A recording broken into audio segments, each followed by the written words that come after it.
तो धमाका DJ Santosh sound सेवराहा बाजार का होगा।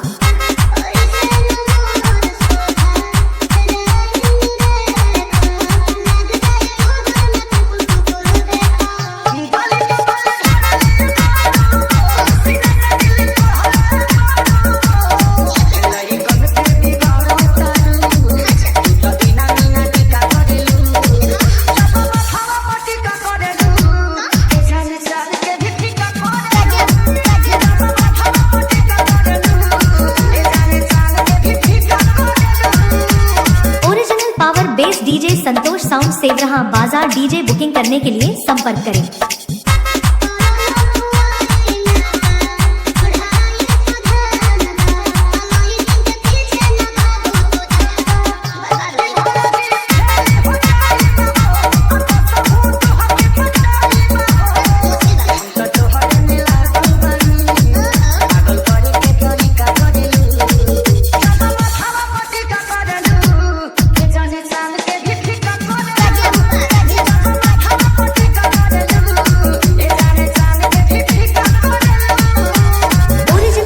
बेस डीजे संतोष साउंड सेवराहा बाजार डीजे बुकिंग करने के लिए संपर्क करें। मोबाइल नंबर है 76 672 00 687।